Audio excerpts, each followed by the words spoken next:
ఇది రెడ్డివారి నానుబాలు అని పిలుస్తారు. రెడ్డివారి నానుబాలు అని పిలుస్తారు. కానీ పచ్చబొట్టాకు అనే పేరు బాగా వినికిడి పేరు. ఇది పచ్చబొట్టు వేస్తారన్నమాట దీంతో. ఇప్పుడు కెమికల్స్ ఇవన్నీ, అవి కొంచెం ఇబ్బంది. ఇవన్నీ కెమికల్స్తో వేసినవి.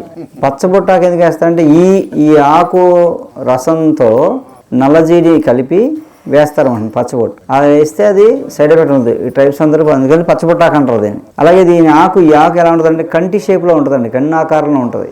ఇలా ఆకు ఇలా ఇరిస్తే పాలు వస్తాయి. పాలు ఎంత సేఫ్ అంటే కళ్ళు ఎర్రబడిపోయిననుకోండి, ఇలా కంట్లో పెట్టుకుంటే వెంటనే తగ్గిపోద్ది. కళ్ళు ఎరుపులు, కళ్ళు నీళ్ళు కావడం, కళ్ళు మంటలు, కళ్ళు దురదలు, కలగలగలు ఇవన్నీ తగ్గిపోతాయి. మామూలుగా రోజు కన్ను పెట్టుకున్నాం అనుకున్న కన్ను చాలా ఎంత ఫ్రెష్గా ఉంటుందో ఒక వారం పాటు.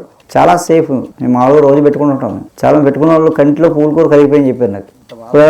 పొలాల్లో పని చేస్తున్నారు అనుకోండి, గబుక్కున ఏ పొలంలో ఏ బిడ్డ వాళ్ళు కంట్లో కరిగేసింది అనుకోండి, ఎర్రగా అయిపోయింది అనుకోండి, వెంటనే వెళ్ళి ఎదిగి పెట్టేస్తాడు. 5 నిమిషాలు తగ్గిపోతుంది కంటిరు. అంత మంచిదే ఉంటుంది. పచ్చబొట్టాకు రెడ్డివారి నానుబాలు పిలుస్తారు. ఇది ఈ ఆకు మామూలుగా పొడి చేసి రోజు తీసుకుంటే కిడ్నీ స్టోన్స్ పోతాయండి. కిడ్నీ సంబంధ వ్యాధులన్నీ పోతాయి. అంత మంచి మొక్క ఇది. మనం రోజు తొక్కుంటూ తిరుగుతుంటాం, మనం ఎదుగుంటూ ఉంటుంది.